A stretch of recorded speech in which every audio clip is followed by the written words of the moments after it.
teman-teman semua, bertemu lagi bersama saya Dini Novita Sari. Saya dari kelas 4IA, program studi D3 Teknik Elektronika, jurusan Teknik Elektro Politeknik Negeri Sriwijaya. Pada kesempatan kali ini, saya akan memaparkan terkait CPR, Cardiopulmonary Resuscitation. Dan video pembelajaran ini saya persembahkan untuk memenuhi tugas mata kuliah K3 dan Standar Nasional Indonesia yang diampu oleh Bapak Budiman Hanafia SDMTN. Saya ucapkan terima kasih kepada Bapak Budiman yang selalu menyemangati dan juga memotivasi seluruh mahasiswa, khususnya saya dan kelas 4IA, jurusan Teknik Elektro Politeknik Negeri Sriwijaya. Adapun beberapa poin penting yang akan saya jelaskan pada video kali ini, yakni yang pertama pengertian dari resusitasi, kemudian bantuan hidup dasar, bantuan hidup lanjutan, tujuan dari bantuan hidup dasar, penyebab henti nafas dan henti jantung, kemudian rantai kelangsungan hidup HCA dan OHCA, prinsip bantuan hidup dasar CPR, tahapan CPR, dan juga penghentian CPR. Kardiopulmonari atau CPR dalam bahasa Indonesianya ialah resusi jantung paru atau RJP. Pengertian resusitasi sendiri merupakan usaha untuk mengembalikan fungsi pernafasan, peredaran darah, dan juga saraf yang terganggu ke fungsi yang optimal, sehingga muncullah istilah resusi jantung paru atau RJP. Resusitasi jantung paru sendiri itu terbagi menjadi 3 ya teman-teman. Yang pertama, bantuan hidup dasar atau BHD. Yang kedua, bantuan hidup lanjut. Yang ketiga, bantuan hidup jangka panjang.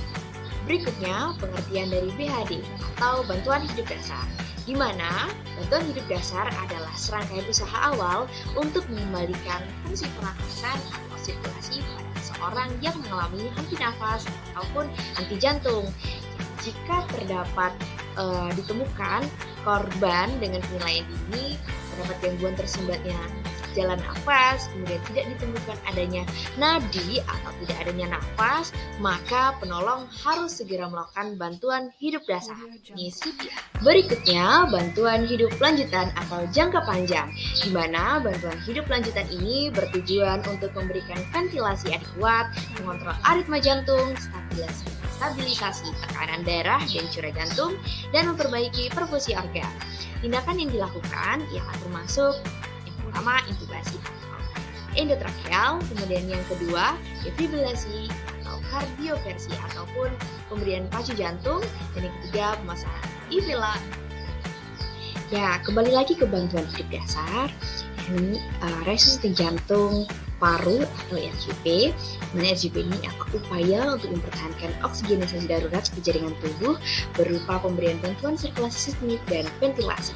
RJP sendiri merupakan teknik atau metode untuk meningkatkan fungsi pernafasan dan sirkulasi pada pasien atau pada korban yang mengalami henti nafas dan henti jantung.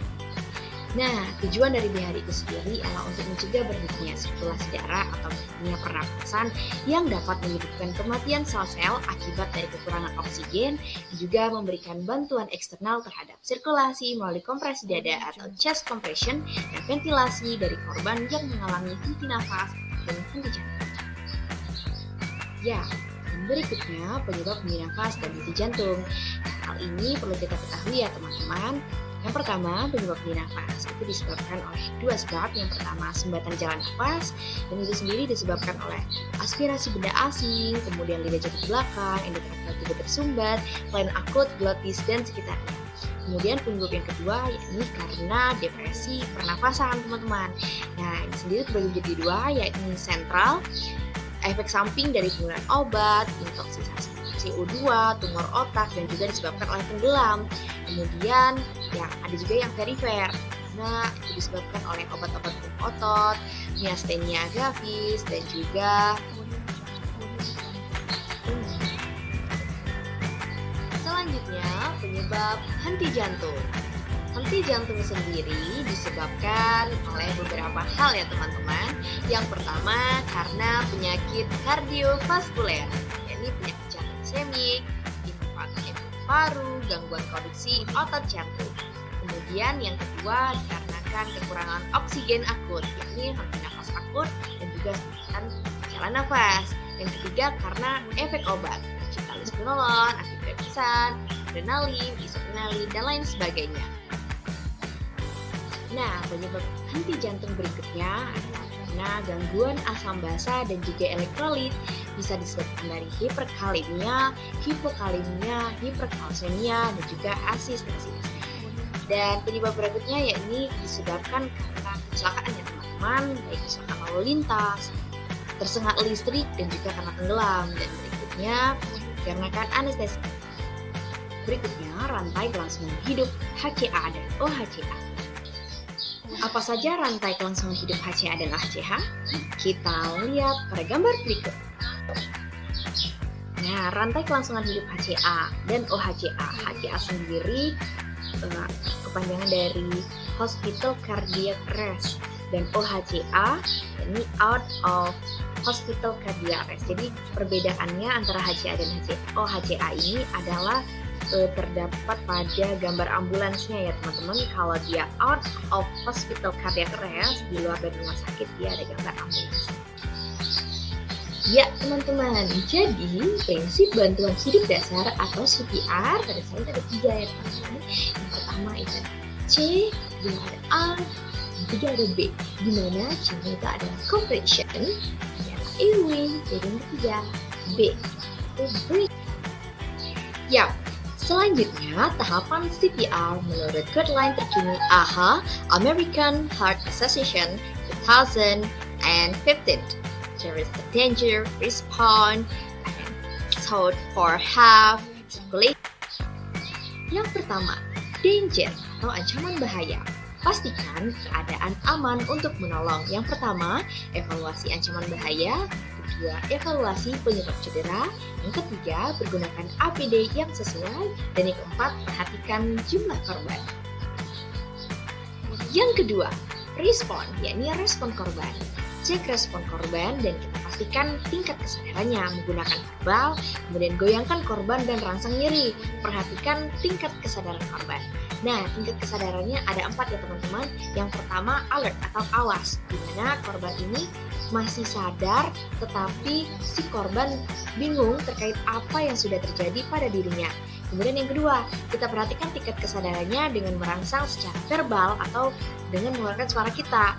Nah, yang ketiga, kita rangsang juga menggunakan rasa nyeri atau pain. Nah, biasanya diberikan tekanan kuat pada pangkal kuku ya teman-teman.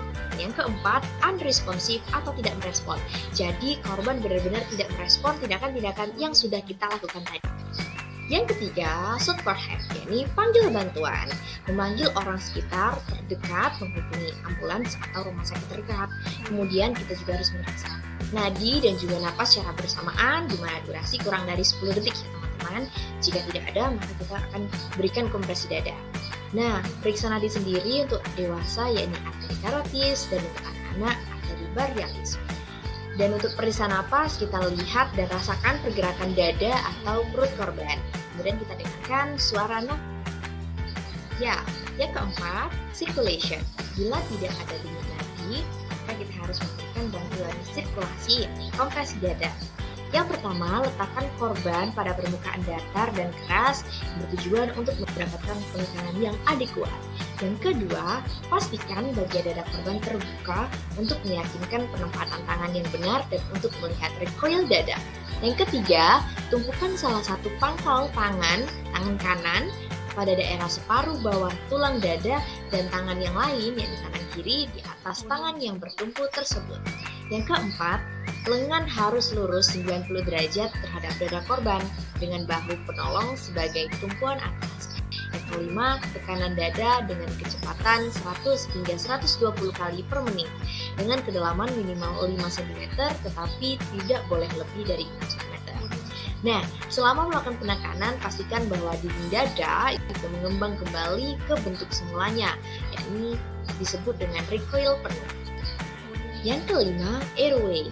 Airway sendiri terdapat 2 teknik ya teman-teman. Yang pertama, head chin lift maneuver, dan yang kedua, child thrust maneuver. Yang pertama, head chin lift maneuver. Dan ini tidak sampai menyebabkan hiperekstensi leher pada korban.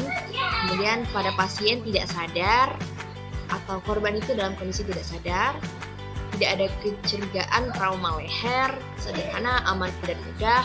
Kemudian satu tangan penolong diletakkan pada dahi penderita, lakukan gerakan menekan dahi ke belakang. Tangan penolong lain diletakkan pada bagian bawah dagu, lakukan gerakan dagu ke depan. Kemudian teknik yang kedua, child trust maneuver. Nah, tekniknya ini dilakukan ketika dicurigai terjadi cedera pada kepala, leher, ataupun tulang belakang ya teman-teman.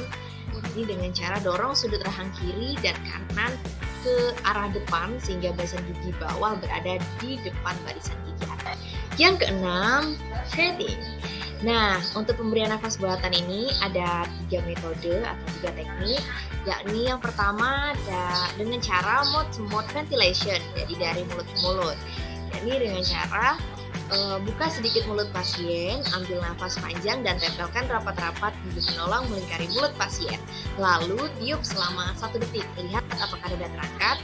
Kemudian tetap pertahankan head lift, chin lift, lepas mulut penolong dari mulut pasien, lihat apakah dada pasien turun waktu eksalasi, ambil nafas lagi dan ulangi meniup. Dan selanjutnya teman-teman, pastikan dada korban mengembang pada setiap pemberian nafas. Periksa nadi setiap 2 menit dan pemberian nafas harus dilanjutkan hingga korban mulai bernafas dengan spontan. Penolong terlatih tiba-tiba, nadi korban menghilang, di mana pada kasus ini penolong harus memulai RJP. Kemudian yang kedua, menggunakan pocket mask ventilation. Untuk caranya, teknik bantuan pernafasan dapat dilakukan dengan menggunakan alat bantu, yakni ventilation barrier. Selanjutnya, letakkan sungkup pada wajah pasien dengan puncak di bagian atas hidung dan basis di dagu, menutupi tanpa ada daerah yang bocor, kemudian tidak boleh menekan mata. Dan yang ketiga, menggunakan back valve resuscitation. Nah, teman-teman, untuk CPR kita lakukan pada korban sebanyak 30 kali kompres dada dengan 2 kali pemberian nafas buatan ya teman-teman. Dan selanjutnya penghentian CPR. CPR itu dihentikan apabila yang pertama bantuan dari pihak rumah sakit sudah datang, dan yang kedua korban itu sudah sadar, yang ketiga korban sudah meninggal dunia, yang keempat penolong itu kelelahan, dan jika denyut nadi dan juga nafas korban sudah kembali, reposisi tubuh korban dengan posisi recovery. Nah, untuk penata laksanaan posisi recovery position atau posisi recovery ini, yang pertama meletakkan tangan kanan pada bagian kiri wajah. Kemudian yang kedua, kita kaki kanan tekuk, kemudian tangan kiri korban dirapatkan badan korban. Gulingkan korban ke arah kiri dan observasi keadaan korban stabil 1 kali 15 menit, tidak stabil 1 kali 5 menit. Itulah tadi teman-teman penjelasan terkait seputar CPR. Semoga video ini bermanfaat. Nah teman-teman, kalimat motivasi pada video pembelajaran kali ini saya dapatkan dari buku 15 Wisdom Success Andrew Wongso. Dituliskan bahwa tekad merupakan sumber motivasi bagi kemajuan dan kesuksesan. Mereka yang memiliki tekad yang kuat, dia bisa menciptakan apa yang tidak mungkin menjadi mungkin. Jadi teman-teman, tetap semangat dan jangan pernah menyerah. Jangan lupa like, komen, dan juga subscribe video ini untuk mensupport saya. Thank you for watching dan sampai jumpa di video pembelajaran berikutnya. See you guys!